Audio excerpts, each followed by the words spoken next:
En la sintonía de Radio España y de la mano de Federico Sánchez, te damos la bienvenida a Círculo Literario. Un programa que te brindará interesantes entrevistas a conocidos autores, así como destacadas noticias del mundo literario, reseñas de libros de plena actualidad, el rincón del editor y muchas cosas más.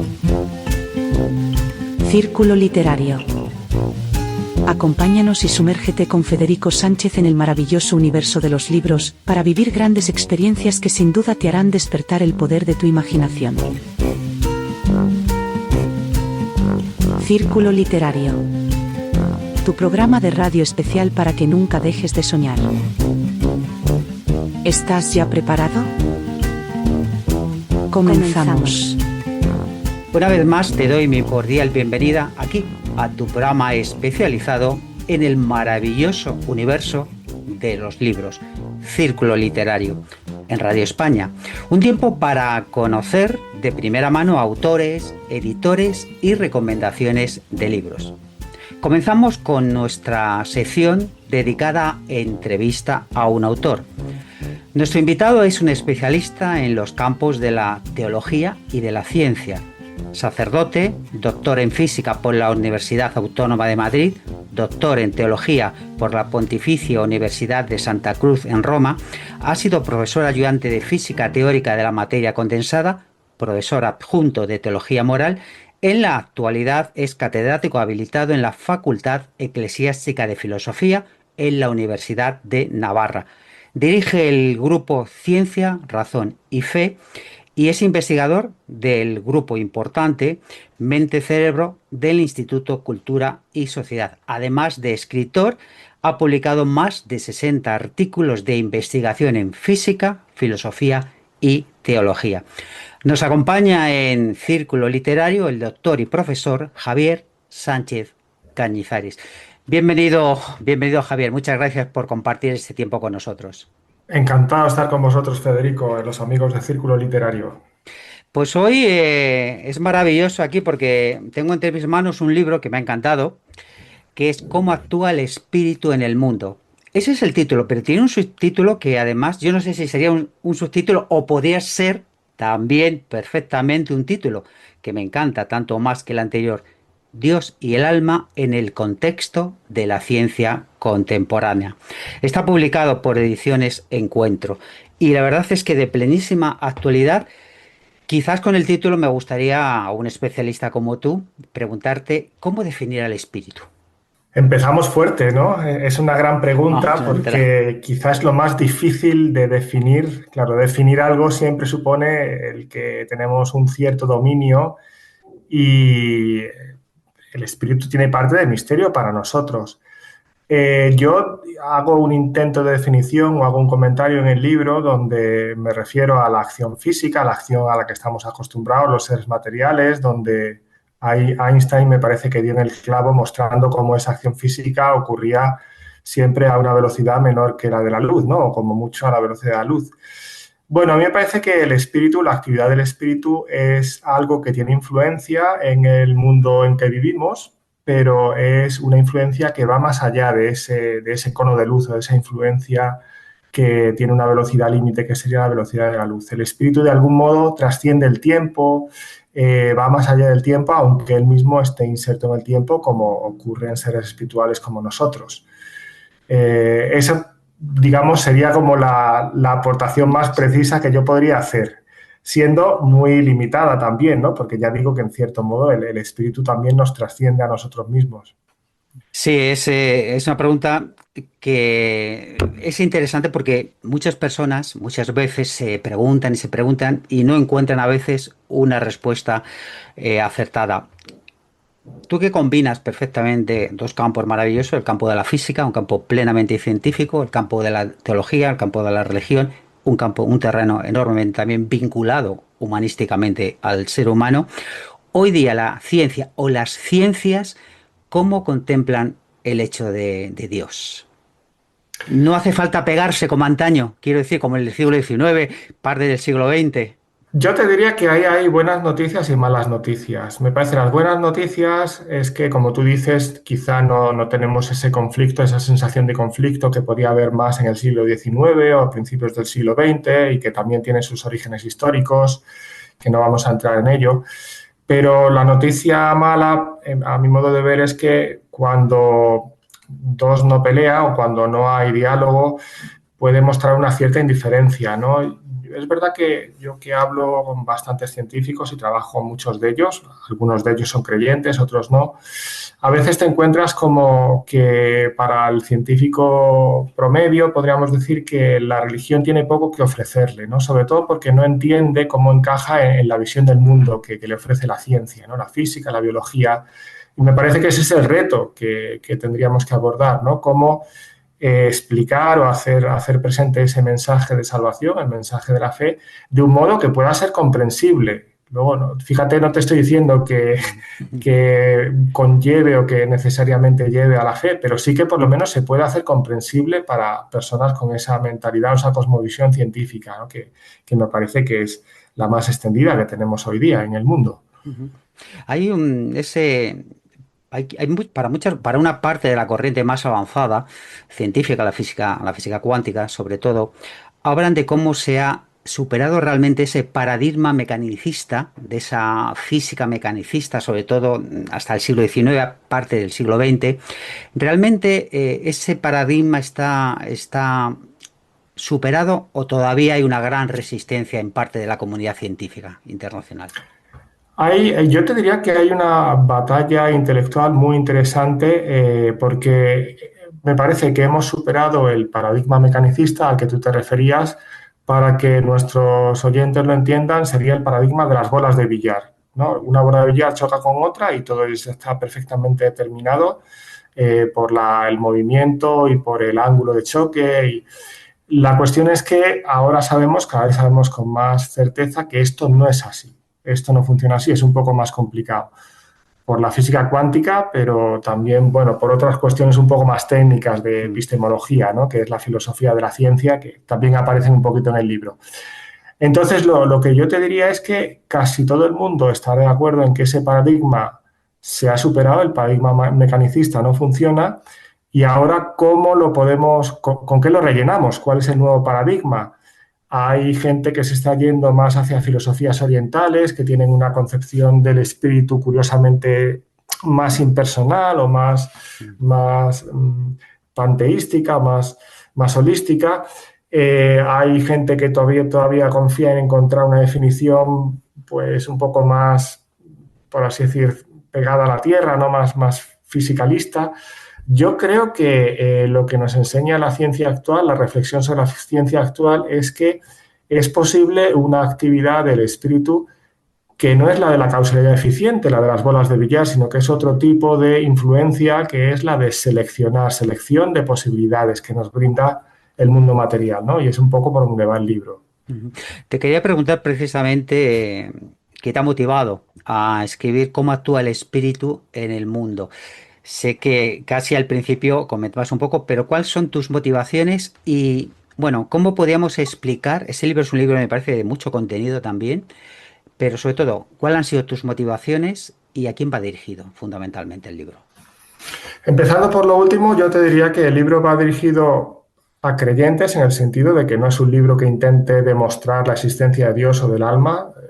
Parto de la suposición o de la hipótesis que me voy a encontrar con personas que creen en Dios y que tienen esa experiencia del alma o de la actividad espiritual que, bueno, que tenemos cada uno de nosotros, los seres humanos. La cuestión es eso cómo se puede hacer comprensible a una cosmovisión científica donde la imagen de la actividad o la imagen de las acciones son un poquito, podríamos decir, la de las bolas de billar, ¿no? La imagen mecanicista.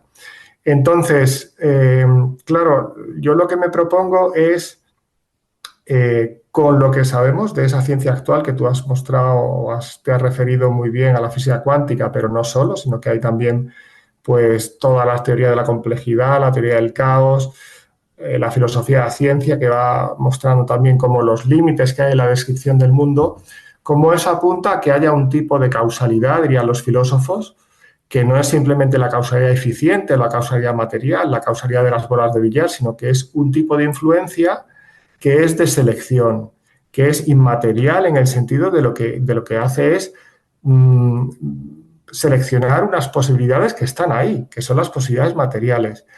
Entonces, me parece que eso encuadra o se conjuga muy bien con el modo de actuar también la ciencia hoy, ¿no? Donde al final tenemos que hacer unas determinaciones, tenemos que definir los sistemas y lo hacemos pues, porque nos interesa a nosotros como seres humanos. Y es una ciencia que en el fondo también se apoya o es ayudada por el conocimiento natural o el conocimiento filosófico, a veces también por el conocimiento teológico, que nos dice que vivimos en un mundo racional, que es inteligible, que podemos entenderlo, que no es puramente caótico. Entonces, ese tipo de cosas me parece que permiten que intentemos expresar lo que creemos, los creyentes, ya digo, la actividad del alma y la actividad de Dios, de un modo respetuoso y comprensible para alguien que sobre todo, se expresa con el lenguaje de la ciencia. Es que yo creo que tienes una doble tarea. Hay un trabajo, ¿no? Científico, el teólogo, es decir, el ser humano en Sí. definitiva. Y el alma, muchas veces se dice el alma. Incluso no creyentes, incluso ateos pueden hablar del alma, ¿no? Pero ¿cómo podíamos explicar de forma relativamente sencilla lo que es, lo que representa el alma del ser humano o el alma en el ser humano? Si quieres, yo voy a empezar con lo que no es el alma, quizás una visión muy sencilla, pero a veces uno se puede representar el alma como ese fantasmita que está en el cuerpo y cuando uno muere pues sale volando hacia el cielo, ¿no? Y aunque esto es Ujú. una caricatura, pero está bastante presente en la iconografía, en muchas obras de arte a lo largo de los siglos. Eh, Efectivamente, eso no es lo que creemos los creyentes, ¿no? Ni eso es el alma. A mí me gusta hablar del alma como ese principio de unidad último de nuestro cuerpo, de lo que somos.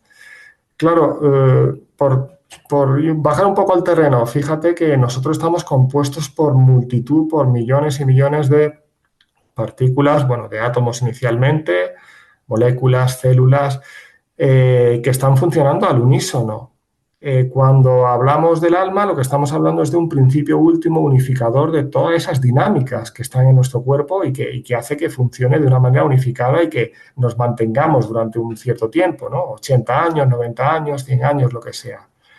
Pero eso también se manifiesta en que somos capaces de facultades superiores como es un conocimiento donde no nos quedamos solamente con lo que nos dicen los sentidos, somos capaces, por ejemplo, de hacer ciencia. Hacer ciencia es una actividad muy espiritual, es muy Ujú. espiritual, ¿no? Hacer una teoría, hacer un modelo, intentar luego conectar otra vez con lo material a través de los experimentos. Entonces, a mí me gusta explicar el alma o hablar del alma en ese sentido como un principio de determinación en el universo que aparece en el ser humano, donde pues nosotros podemos conocer no solamente la parte del universo que está en nuestro nicho ecológico, sino nos podemos interesar por todo el universo, ¿no? A partir de un conocimiento sensible limitado, pero somos capaces de ir más allá y hablar del Big Bang o hablar del multiverso o hablar de, pues no sé, ¿no? de la materia oscura. Entonces, bueno, es un poco la línea que he intentado seguir como principio de determinación del ser humano. Sí, de hecho tu libro, Cómo actúa el espíritu en el mundo, tiene, yo digo, tres grandes partes, aunque tú dices dos partes y un interludio, ¿no? Y eso refleja un poco parte de lo que estamos. Evidentemente, eso es una pincelada a lo que representa tu obra, ¿no? Pero ¿por qué esa estructura que has dedicado a tu libro? Digamos que yo me planteé como una pregunta es cómo hemos podido llegar a esta situación. Quizá, resumiendo mucho, hasta la Edad Media se podía entender más el hablar del alma o el hablar de la actuación de, pues no sé, incluso a veces de seres cuasi personales, ¿no? Las hadas, los magos, este tipo de Ujú. cosas era, evidentemente no estaba al mismo nivel, pero se podía entender que había esos principios. Con el nacimiento de la ciencia moderna esto cambia bastante porque, por así decir, toda la actividad fuerte de lo que ocurre en la naturaleza se pasa a considerar que es obra de un mecanismo. Es decir, lo que caracteriza el mecanismo es que haya unas piezas fundamentales, si quieres unas partículas fundamentales, que siguen unas leyes, unas interacciones básicas, y así se van formando todas las configuraciones posibles, ¿no?, que hay en la naturaleza, en procesos. Bueno, desde los procesos, pues podríamos pensar en un remolino o en una estrella hasta la vida. Evidentemente, si esa es la imagen o la representación básica que nos hacemos, es muy difícil que ahí tenga cabida la actuación del espíritu. Entonces, eso es lo que yo presento en la primera parte y hablo de un interludio porque sí que creo que merece la pena pararse para ver qué es lo que hace la ciencia, ¿no? Cómo trabaja la ciencia, cómo la ciencia trabaja con teorías, pero también con modelos y con hipótesis adicionales, donde muchas veces está como oculta esa actividad del espíritu o la actividad de lo que yo llamo en términos filosóficos la forma. Por ejemplo, con condiciones de contorno en las ecuaciones, con rupturas de simetría, con la aparición de no linealidades en las ecuaciones. Bueno, todo este tipo de cosas que aparecen como parámetros en las ecuaciones, muchas veces lo que están ocultando, no, el científico no tiene por qué estar hablando de estas cosas, ¿no?, pero sí que lo que están es como en su interior refiriendo esa actividad o esa selección que hay de los sistemas, también en los vivientes y, por supuesto, en el ser humano, de la causalidad formal, ¿no? Una selección que ya digo que no es material, sino que es una selección formal. Sí. La última parte ya es la parte más propositiva, efectivamente, que me he quedado un poco parado. La última parte es la parte propositiva, es la propuesta personal de cómo pienso que se podría explicar en continuidad con la naturaleza esa actividad del espíritu y, en último término, de Dios. Una razón, y con esto ya acabo la pregunta, que a mí me preocupaba es... el reto está en mostrar la continuidad que existe entre el ser humano con la naturaleza y, al mismo tiempo, una cierta discontinuidad, porque los creyentes decimos que el hombre viene todo de la naturaleza, pero también viene todo de Dios. Y es verdad que el alma es un principio nuevo, pero al mismo tiempo no es un principio extraño a la naturaleza. ¿Cómo podemos describir esa continuidad y esa discontinuidad? Y pongo una metáfora que a mí me gusta, es la del despegue. Uno podría decir el avión o incluso un pájaro, pues está en contacto con el suelo hasta que llega un momento en que deja de estar. ¿Y cuándo ocurre eso? Pues es muy difícil de determinar, ¿no? Pero hay una continuidad y hay una discontinuidad en esos principios naturales, donde también cabe la causalidad del espíritu. Ya en la recta final sí me gustaría poner un punto y seguido. Seguro que tendremos otra ocasión para poder compartir con nuestro invitado, pero hace unas semanas tenía programado un viaje a Roma que coincidió prácticamente con muy poco, había pasado poquísimas fechas desde el nuevo Papa, y tenía la ocasión de hablar con un arzobispo sobre una serie de temas, y salía el tema del amor. Y nos copreguntábamos sobre lo que significaba la palabra amor. Yo me gustaría hoy poner un punto y seguido en esta entrevista preguntando a nuestro invitado, al profesor Javier Sánchez Cañizares, ¿qué es el amor? Casi más difícil de responder que la pregunta por el alma, ¿no? Sí, no es fácil a veces. Yo pienso que, en último término, el amor solamente se puede entender dentro de la fe, ¿no? Porque dentro de toda esta maravillosa creación que tenemos, donde tenemos un universo que va evolucionando y tiene sus dinámicas propias y van apareciendo sistemas cada vez más complejos, aparece alguien como el ser humano, donde hay un principio muy especial que es el alma, que creemos que subsiste después de la muerte, ¿no? Y que sigue manteniendo esa querencia por la unidad que formamos como seres humanos, cada uno de nosotros como individuos. El amor creo que tiene que ver con el éxtasis, con el descentrarse, con el ponerse en relación con otro. Y al final, si uno lo piensa, eso es lo que es la creación, que también hay un capítulo dedicado a la creación, o gran parte a la creación, el último capítulo, porque la creación es ese ponerse Dios, entre comillas, fuera de sí mismo para crear otros seres a los que poder comunicarse, ¿no? Me parece que esa es la mejor definición de amor que yo podría dar. La creación es la mejor definición de amor. Y para nosotros somos, o podríamos decir, somos creativos en la medida en que nos damos a los demás, ¿no? En que reflejamos un poco ese amor desbordante de Dios que sabe permitir, crear que haya otros seres que puedan disfrutar de él, ¿no? La verdad es que comparto, recuerdo una de las frases que yo me gusta más utilizar ya hace bastantes años, es de San Agustín: ama y haz lo que quieras. Decía, luego es más larga, ¿no? Pero muchísimas gracias, agradecemos al profesor Javier Sánchez Cañizares que hayas, Javier, compartido este tiempo con nosotros aquí en Círculo Literario y recomendamos su libro de reciente, de plenísima actualidad: Cómo actúa el espíritu en el mundo, publicado por Ediciones Encuentro. Muchísimas gracias, Javier, por habernos atendido tan amablemente. Gracias de corazón. Pues un placer estar con vosotros, Federico, y un abrazo muy fuerte a ti y a todos. Iniciamos nuestra crónica de libros con nuestra primera obra, Antropología de la Esperanza, de Pedro Laín Entralgo. Un clásico contemporáneo español de un médico, historiador, ensayista y filósofo, una de las mentes más preclaras del siglo XX. Un libro que nos habla sobre la esperanza, uno de los temas más importantes para el ser humano. En esta obra podemos reflexionar sobre uno de esos motores fundamentales que tiene y que posee el ser humano, la esperanza. El autor realiza un análisis profundo y además accesible. Explora cómo este concepto ha guiado nuestra historia desde nuestros más humildes orígenes hasta el momento actual. Es un libro escrito de una manera clara, rigurosa, precisa. Y yo diría que aúna la tradición más importante sobre un tema como es la esperanza, toda una antropología de la esperanza que está publicado en Ediciones Encuentro.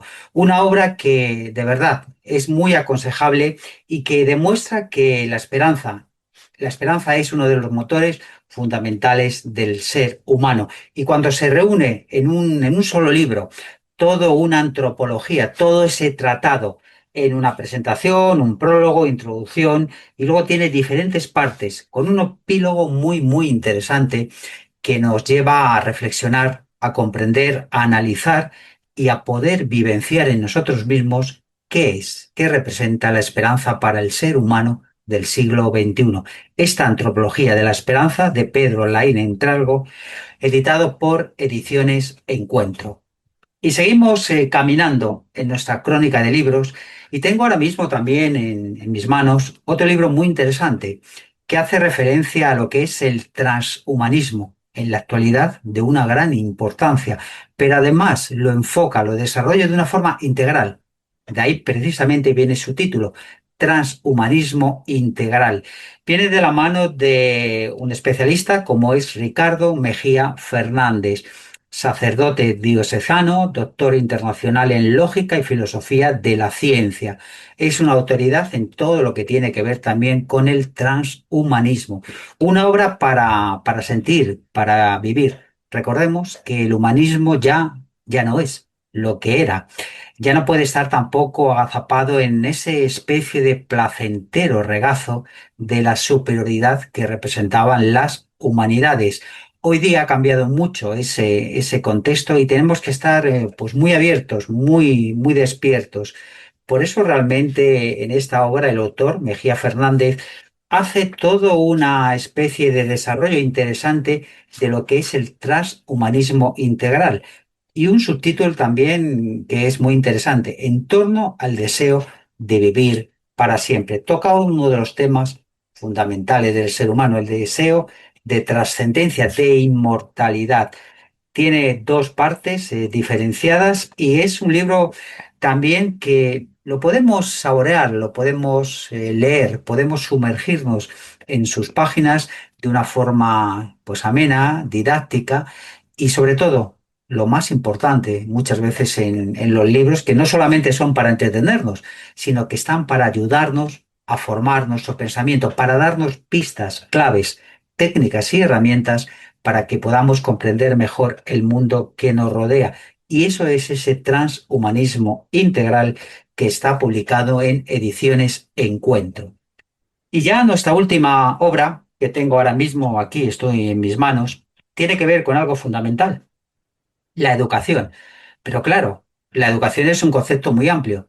Pero ¿y la educación en nuestros tiempos, en la era actual? Por eso su título es un título muy oportuno, la educación en la era digital.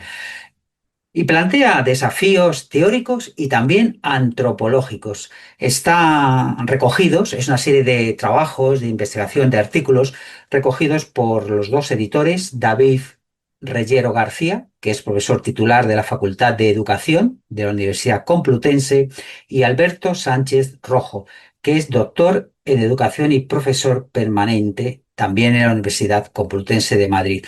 Un libro muy, muy interesante porque vamos a reflexionar. ¿Qué significa educar hoy en una era dominada por la tecnología?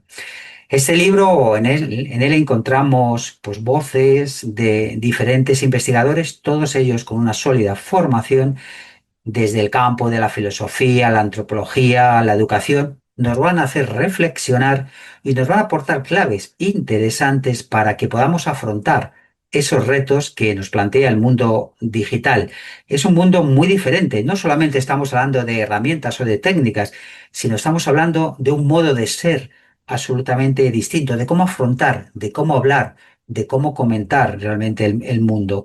Y la verdad es que es un libro muy, muy interesante, decía, por diferentes autores y además nos aporta ese sabor interesante. Tiene pues realmente dos partes muy interesantes y ahí en esas partes podemos encontrar artículos, trabajos de investigación que tienen todos que ver con la educación en la era digital. Un libro que viene de la mano también de Ediciones Encuentro. A continuación nos sumergimos en nuestra sección El Rincón del Editor, un espacio para conocer y profundizar en el mundo editorial. En esta ocasión nos acompaña Manuel Oriol Salgado.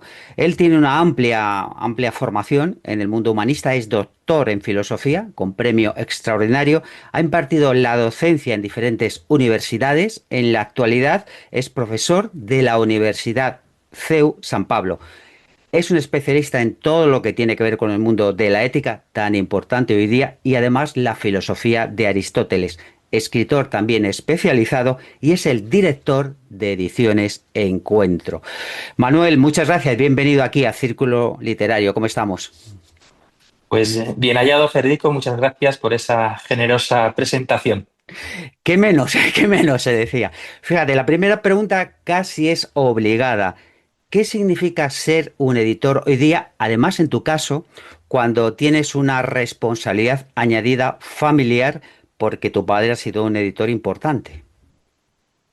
Bueno, efectivamente, la editorial Ediciones Encuentro fue fundada en 1978 por mi padre. Eh, Más tarde se incorporó también mi madre, que venía del mundo de la docencia, al proyecto editorial. Y bueno, pues es algo que yo he vivido en casa desde pequeñito, ¿no? Y a tu pregunta, ¿qué significa ser editor hoy? Pues yo te diría que significa muchas cosas diferentes, porque al final el libro es un soporte universal, un soporte con la mayor tradición posible, pero no deja de ser un soporte para un mensaje, ¿no? Para comunicar algo. Entonces, depende un poco también de qué quieras comunicar, ¿no? En nuestro caso, sí que tenemos una línea editorial, pues relativamente clara, porque yo creo que tampoco puede ser un cauce demasiado estrecho, ¿no? Pero, pero bueno, ser editor hoy es en cierto modo remar contracorriente, ir en contra de una cultura, digamos, de lo superficial muy extendida, pero también depende mucho de lo que quieres comunicar, de cuál es tu vocación en último término. Muy interesante. Ediciones Encuentro lleva más de 45 años en el mundo del mercado. Y la verdad, tú dices, tiene una línea pues definida, aunque no rígida, pero me gustaría que hablaras. ¿Qué podemos encontrar las personas que no conozcan? Que todavía hay, sabes que hay muchas personas que se van incorporando al mundo de los libros. ¿Qué puedes explicar lo que representa Ediciones Encuentro en este momento? Bueno, resumir muy brevemente, yo creo que es útil quizá mirar el origen para responder a la pregunta, ¿no?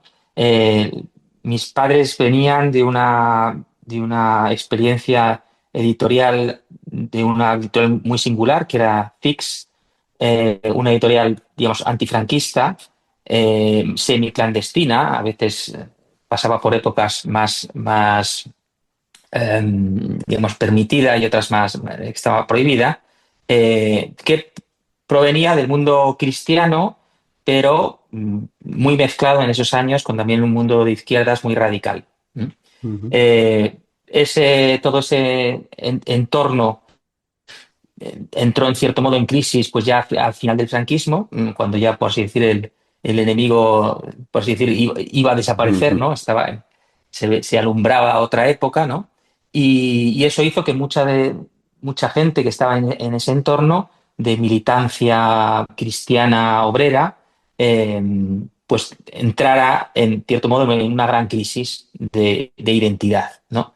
En ese contexto, mi padre conoció una experiencia eclesial, cristiana, había nacido en Italia en los años 50, el movimiento de comunión y liberación, y eso le hizo redescubrir, por así decir, el origen cristiano de su compromiso también. Y todo eso hizo, a lo largo de unos ciertos años, que fundara Ediciones Encuentro, ya ujú, justamente coincidiendo con el comienzo de la democracia en España, con la idea justamente de proponer un cristianismo a la altura, digamos, de las necesidades actuales, ¿no? Actuales entonces, y en cierto modo ese sigue siendo nuestro reto hoy, ¿no? Es decir, somos una editorial de origen cristiano, pero y que publicamos libros, por tanto, también de teología, de reflexión, de pensamiento cristiano, pero también queremos afrontar todos los temas de interés general, social, personal, a todos los niveles, ¿no? Desde esta hipótesis, ¿no? Desde esta hipótesis de un ujú. cristianismo que responde, por así decir, a las necesidades de cualquier persona de nuestro tiempo, ¿no? Ujú. Ese sería un poquito el resumen, ¿no? Mirando atrás, Sí. pero mirando también hacia adelante. Ese es un poco lo que nosotros queremos hacer en la sociedad. Eh, Publicar obras de humanidades, de ciencias sociales, de temas de interés general, pero también sin perder una identidad que nos define. Ujú. No me resisto a preguntarle a un doctor en filosofía, a un profesor, además de filosofía, si la filosofía está viva, está presente en la sociedad actual, porque hace unos años casi la quitan del plan de bachillerato, pero bueno, han mantenido una parte. ¿Cómo lo percibes, Manuel? Bueno, la filosofía está viva porque el ser humano está vivo. Es decir, no, yo creo que una cosa va de la mano de la otra, ¿no? No hay otra manera. De hecho, cuando efectivamente hubo una gran amenaza de que desapareciera completamente de la enseñanza secundaria, algunos decíamos, no sé si con cierta también sarcasmo, que a la filosofía casi le iría mejor si estuviera fuera del ámbito, digamos, de la profesionalización de la secundaria, ¿no? Eh, Exagerábamos, evidentemente, pero la idea es esta, ¿no? Yo creo que el ser humano no puede dejar de hacerse preguntas últimas, radicales, acerca de su existencia, acerca del mundo, acerca del sentido último de las cosas, acerca de los porqués, y eso es la filosofía. Luego ya que haya más o menos atención, y este momento de incertidumbre, en gran Ujú, medida, ¿no? En el que vivimos, todo el mundo es consciente de que estamos en un momento en el que van a pasar cosas y no sabemos muy bien hacia dónde, pues la filosofía vuelve, claro. Tiene que ser algo, ¿no? que nos haga pensar, que nos haga plantearnos hacia dónde vamos y por qué y hacia dónde queremos ir, ¿no? ujú. Es inevitable. Sí, además es muy conveniente, sobre todo en estos tiempos. Tú hablabas antes también de la vocación, de cómo nacía Ediciones Encuentro. El cristianismo en la actualidad, no solamente en España, sino a nivel mundial, a nivel europeo, a nivel de otros continentes, ¿cómo lo contemplas? Es decir, ya sé que generalizar es muy complicado, ¿no? Pero el cristianismo está quizás más vivo que en otras ocasiones, quizás porque se replantea, se reformula de nuevo temas. Pues es un gran tema. De hecho, quizás yo diría que es el tema que nosotros queremos abordar, ¿no? ¿Qué significa? Es evidente que el cristianismo ha dejado de ser como el factor aglutinador de la cultura occidental, ¿no? Seguramente está en el origen, eso nadie lo pone en duda, junto con otros ingredientes, ¿no? Pero, pero hoy en día, pues yo, como decías, soy profesor, pues en mis alumnos el desconocimiento de lo que es el cristianismo es enorme, ¿no? Gente que no por maldad ninguna, sino simplemente porque no ha tenido ningún tipo de formación de nada que tenga que ver con el Ujú. cristianismo, eso es casi dominante, ¿no? Ahora, en cierto modo, paradójicamente, como bien decías, eso quizás es una oportunidad, ¿eh? Una época de gran secularización también es una época de grandes preguntas y de gran interés por aclararnos, ¿no? Y por buscar sentido a todo esto, ¿no? Y en ese sentido es muy curioso, pues muchos fenómenos, ¿no? Por decir el último, pues la gran atención mediática inusitada que ha recibido pues el cónclave, el último cónclave para la elección del Papa León Mm. XIV, ¿no? Es una cosa sorprendente de todo tipo de medios de comunicación, etcétera. Pero hablando del mundo del libro, podríamos decir que hay una cierta vuelta también de temas religiosos al mundo del libro en editoriales que no son específicamente cristianas ni religiosas, pero sin embargo que están viendo que ahí hay un filón, ¿no? Porque hay un interés real en las personas. Manuel, podemos imaginar, claro, por imaginar probablemente, pero ¿podríamos vivir en un mundo sin ética?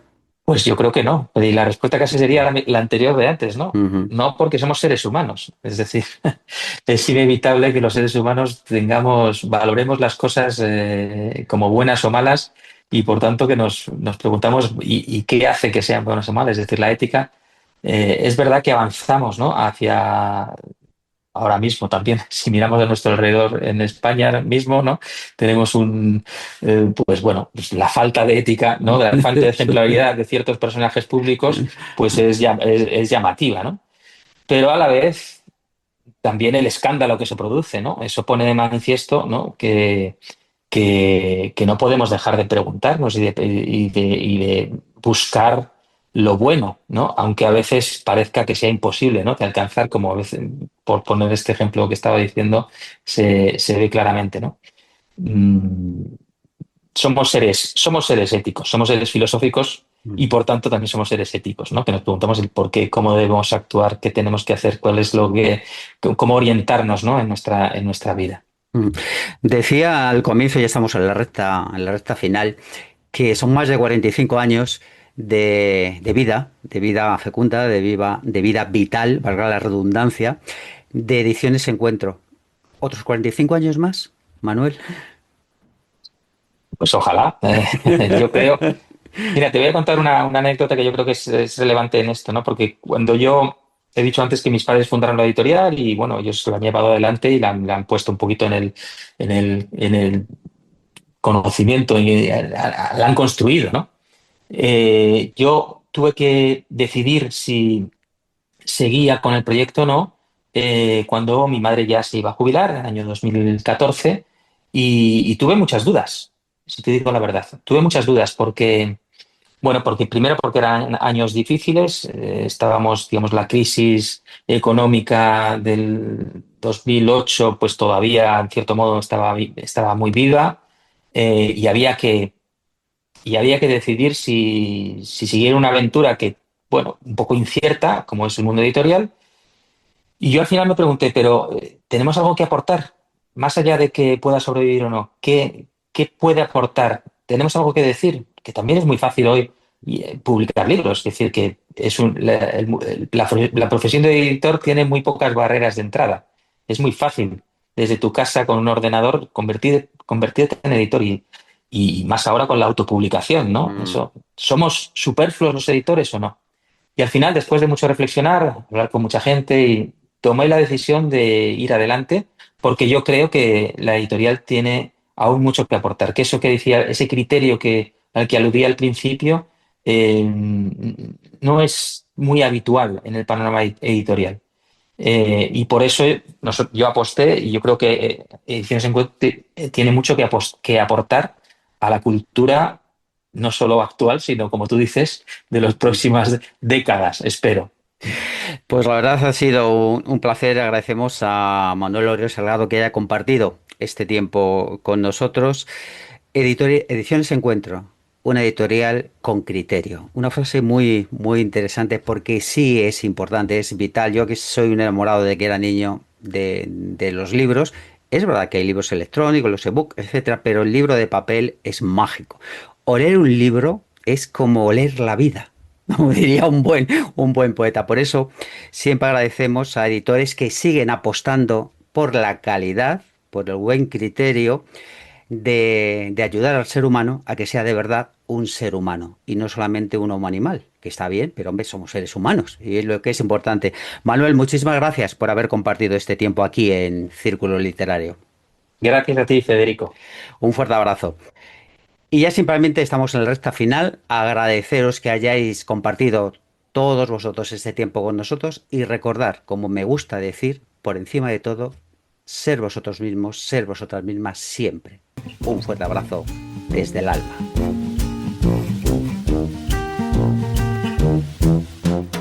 Círculo Literario.